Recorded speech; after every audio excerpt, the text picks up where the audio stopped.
नाज़रीन आदाब, आप देख रहे हैं उर्दू चैनल और मैं हूं आपका मेज़बान मुहतशिम एहतशाम। उर्दू चैनल के खुसूसी प्रोग्राम खास खबर में आपका खैर मकदम है। नाज़रीन, सिखों के 10वें गुरु गोबिंद सिंह जी की सालगिरह की मुनासबत से पुंछ में मुख्तलिफ किस्म की तकरीबात मनाई जा रही हैं। इसी सिलसिला को लेकर पीर के रोज़ गुरुद्वारा सिंह सभा पुंछ से नगर कीर्तन बरामद हुआ, जो रवायती रास्तों से गुजरते हुए बस अड्डा के रास्ते डिग्री कॉलेज ग्राउंड पुंछ पहुंचा। उसके बाद वहां से निकलकर नाखवाली के रास्ते दोबारा गुरुद्वारा सिंह सभा पुंछ में इख्तिताम पजीर हुआ। इस दौरान नौजवानों, बच्चों, बुजुर्गों की जानिब से गतका खेला गया और शबद कीर्तन किया गया। बता दें कि 1666 में पैदा हुए गुरु गोबिंद सिंह तमाम सिख गुरुओं में सबसे मकबूल और अहम गुरु समझे जाते हैं। वो एक मुसन्निफ भी थे। उन्होंने अपनी ज़िंदगी लोगों की खिदमत करने में गुजारी और सच्चाई, इंसाफ की कदरों को बरकरार रखा। इस मौका पर मौजूद सिख रहनुमाओं ने हमवतनों को मुबारकबाद दी। उन्होंने कहा कि गुरु गोबिंद सिंह जी की ज़िंदगी और तालीमात हमें तहरीक देती रहेगी। उन्होंने कहा कि गुरु जी ने अपनी पूरी ज़िंदगी नाइंसाफ़ी के ख़िलाफ़ वक्फ़ की थी और उनकी तालीमात की हर वक्त अहमियत रहेगी। देखते हैं एक रिपोर्ट।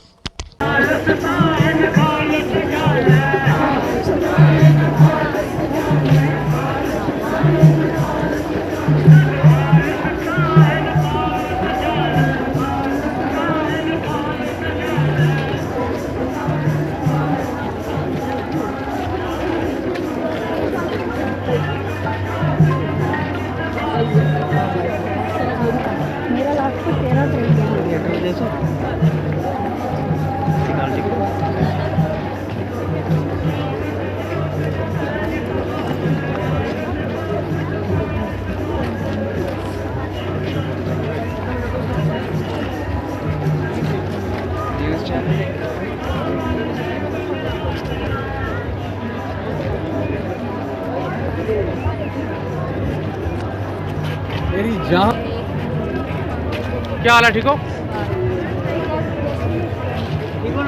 प्रेस रिपोर्टर हिंदुस्तान और बैरूनी मुल्क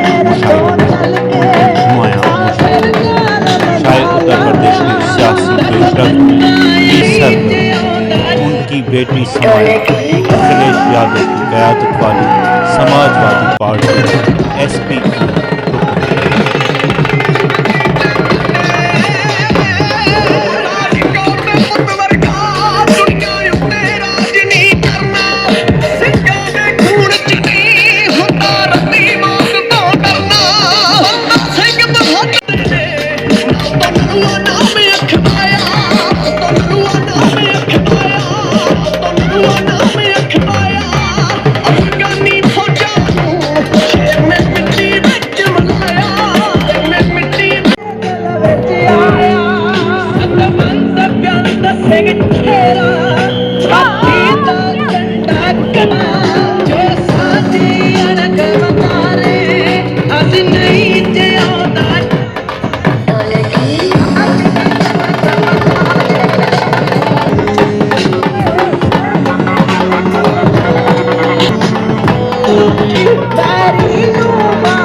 ये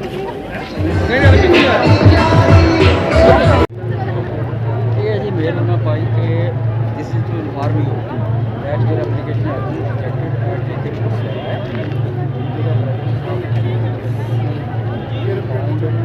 एट द फॉर अलॉटिंग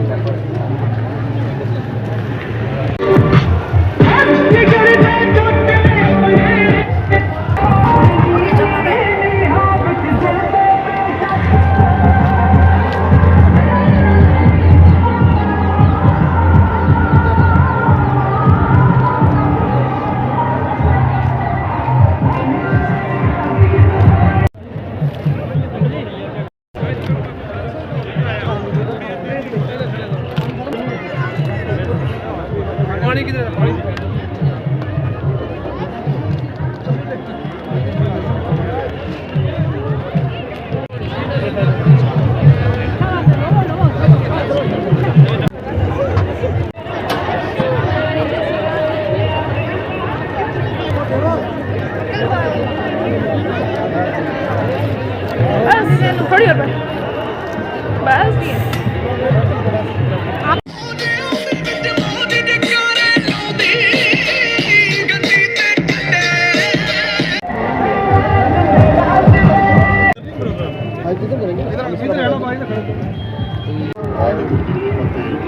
आज आप भी देख रहे हो कि महान नगर कीर्तन जो सर्वस्तानी अमृत दे दाते साहिब कमाल साहिब सिंह गोबिंद सिंह जी महाराज के प्रकाश पुरब के संबंध में रखा गया है। बिना मजहब मिलत हर धर्म के लोग ये आके शामिल हुए हैं। होन भी क्यों ना, क्योंकि गुरु गोबिंद सिंह जी महाराज ने अपनी बड़ी छोटी उम्र के बाल अवस्था के मैं कह सकता हाँ 9 साल की उम्र में अपने पिता जी की शहादत जो है पहली शहादत दी अपने पिता जी की दी और वो केवल तो केवल इस हिंदुस्तान की सभ्यता इस हिंदुस्तान की संस्कृति को हिंदू धर्म को बचाने वास्ते उन्होंने तिलक के जनेऊ को बचाने वास्ते गुरु तेग बहादुर जी ने अपना शीश बलिदान दिता है। एक कमाल की विशेषता है गुरु घर की कि धर्म जोड़ा है वो किस किस्म की परिभाषा गुरु तेग बहादुर जी ने दी। धर्म केवल अपने पक्ष की गल करना नहीं, दूजियां दे धर्म को बचाना भी ये धर्म सी। और अज ह्यूमन राइट्स की जो गल की जाती है मैं कह सकता हाँ कि इस तो वड्डी एग्जाम्पल ह्यूमन राइट्स की किधरे नज़र नहीं आ सकती कि किसी दूजे के धर्म के किसी दूजे के धर्म के चिन्हों को बचाने वास्ते अपना बलिदान दिता जाए। इस तरह असी देख रहे हाँ कि गुरु गोबिंद सिंह जी महाराज ने 4 लखते जिगर जड़े ने वो वारे ने। माता गुजर कौर 80 साल के बजुर्ग जड़े ने उन्होंने वारिया है। वो वारिया कदे वास्ते सी? गुरु गोबिंद सिंह जी ने पूछा, माता साहिब कौर ने पूछा सी कि मेरे लाल कितने ने, तो उन्होंने एको एक जवाब सी कि भाई इन पुत्रन के शीस पे वार दिए सुत चार मुए तो क्या हुआ जीवत कई हज़ार। अज असी देख रहे हाँ हज़ारों की तादाद के नगर कीर्तन के शामिल बिना मजहब मिलत जो लोग इकट्ठे ने इन पुत्रन के शीस पे वार दिए सुचार। इस हिंदुस्तान की तहजीब को हिंदुस्तान की संस्कृति को बचाने वास्ते गुरु गोबिंद सिंह जी महाराज ने एक करके अपना सारा सर्वस्व वारिया है। और आप देख रहे हो खालसा पंथ जिसको अज असी देख रहे हैं दुनिया के अंदर यदि वाह वाह की जा रही है।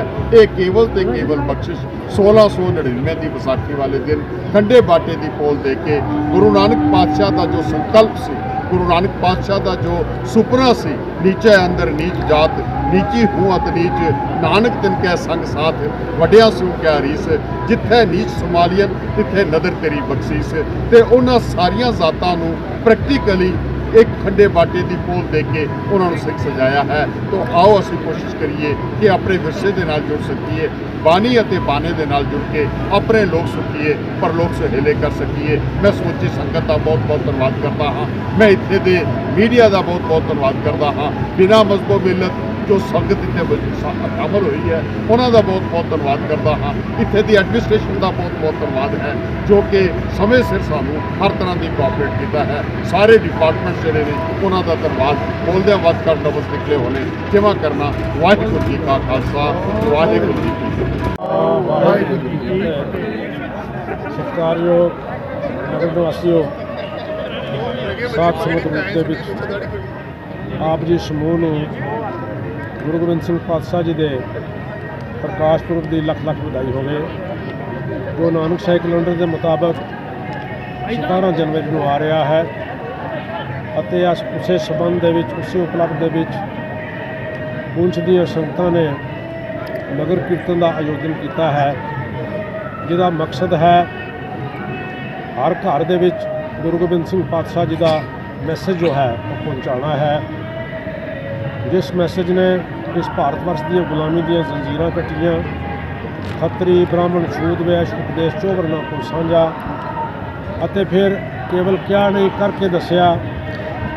ਜਿਸ ਵਕਤ ਅੱਤ ਦਾ ਜ਼ੁਲਮ ਜੋ ਹੈ ਔਰੰਗਜ਼ੇਬ ਨੇ ਢਾਇਆ ਤੇ ਫਿਰ ਗੁਰੂ ਗੋਬਿੰਦ ਸਿੰਘ ਪਾਤਸ਼ਾਹ ਨੇ 5 ਪਿਆਰਿਆਂ ਦੀ ਚੋਣ ਕੀਤੀ, ਜੋ ਭਾਰਤ ਵਰਸ਼ ਦੀਆਂ ਸਮੂਹ ਦਿਸ਼ਾਵਾਂ ਵਿੱਚੋਂ ਸਨ, ਸਮੂਹ ਉੱਚ ਨੀਚ ਜਾਤਾਂ ਦੇ ਵਿੱਚੋਂ ਸਨ, ਜਿਨ੍ਹਾਂ ਨੂੰ ਕੋਈ ਦੇਖ ਕੇ ਵੀ ਉਸ ਵਕਤ ਸਮਾਜ ਰਾਜੀ ਨਹੀਂ ਸੀ। ਆਪ ਜੀ ਨੇ ਆਪਣੇ ਆਵਣ ਦਾ ਜੋ ਆਯੋਜਨ ਹੈ, ਗੁਰੂ ਗੋਬਿੰਦ ਸਿੰਘ ਕਹਿੰਦੇ ਹਨ ਕਿ ਜਿਤਨਾ ਭਿਓ ਹਮਰੋ ਆਵਣ ਕਹਿ ਚੂਬੀ ਰਹੀ ਸੁਰਤ ਪ੍ਰਭ ਚਰਨ में। तो मेरा चितनी सी आना मैं मात लोग कुछ आना, फिर कहते कि जो तू प्रभ हमको समझायो इम कह के यह लोग पठायो। कहने लगे की क्या, कहने लगे मैं अपना सुख तो है निवाजा पंथ प्रचुर कर बेटो साथ, मैं तेन अपना पुत्र बना के भेज रहा हाँ मात लोग के बहुत जुल्म की इंतहा हो चुकी है, मैं आप जी का पुत्र होना। फिर कहने गुरु गोबिंद सिंह पातशाह के मैं उस अकाल पुरख वाहिगुरू का रब का हुक्म टाल नहीं सकिया कि सतगुरु कहने के ठांड प्यो में जोर कर बचन कहा सिर न्याय पंथ चला तब जगत में जम तुम परोसे।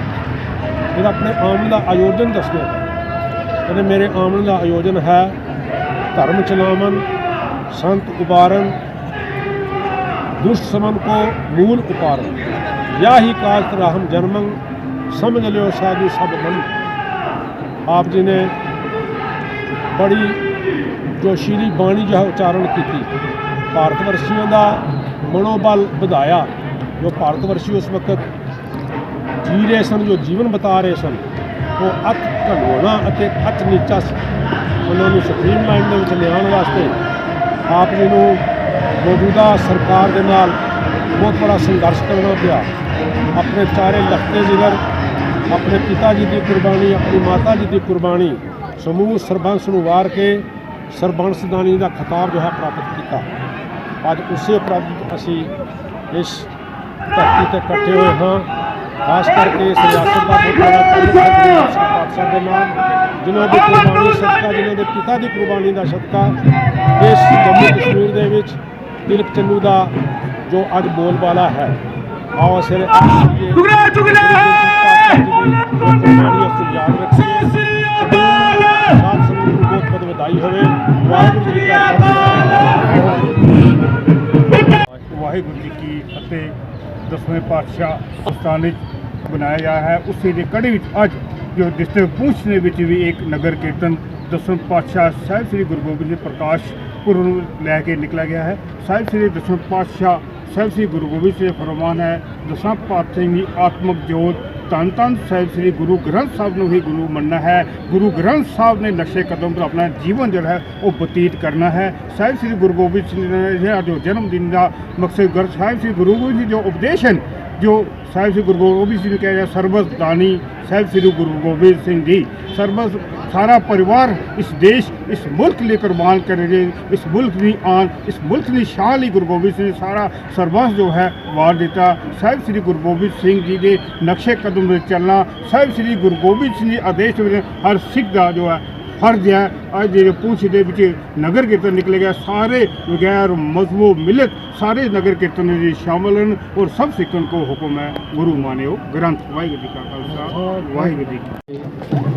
सिख बिरादरी जो है का गुरुपुरब है, और ये आज से 1400 साल पहले से ये रवायत जब गुरुवंत सिंह जी वो यहाँ पे महाराज उन्होंने ये परंपरा और हमारे पुंछ की एक खासी बात है कि हम भाईचारे में हमारा हिंदू मुस्लिम सिख ईसाई इसमें पूरी हिंदुस्तान में जवाब ही नहीं। कितने लोग यहाँ पे इस वक्त इनके साथ चल रहे हैं, ये आप खुद ब खुद मीडिया के लोग देखें। आपका मीडिया का बहुत बहुत शुक्रिया है कि आप हम जैसे आदमी के साथ उनका थोड़ा बहुत आवाज़ जो बुलंद करते हैं। लेकिन ये आज गुरुपुर जो है हमारे सिख बिरादरी जो है, हमारे हिंदू मुस्लिम सिख सब भाईचारे के साथ हम चल रहे हैं और ये काफ़ी अर्सा से परंपरा जो गुरु महाराज की है वो चल रही है। बाकी आपको ये पता ही है, यहाँ पे अभी इनका जुलूस भी आ रहा है, हम मुसलमान बरादरी सब इनके साथ है, हम बैठे हैं इनके साथ और मुझे हमारा कोई ऐसा वैसे आदमी चीज़ नहीं है कि जो हम में कोई भेदभाव, जिस मुल्क में, जिस शहर में, जिस बस्ती में भेदभाव होगा वो इलाका, वो मुल्क, वो बस्ती नहीं चल सकती। हम यकसा होकर चलते हैं, भाई बंदी से चलते हैं। बस मेरा इसी पे जवाब है। जय हिंद, वाहेगुरु जी का खालसा, वाहेगुरु जी की फतेह। उर्दू चैनल में आज बस इतना ही। अपने मेजबान मोहतशिम एहतशाम और उर्दू चैनल की पूरी टीम को दीजिए इजाजत। आप देखते रहिए उर्दू चैनल। खुदा हाफिज।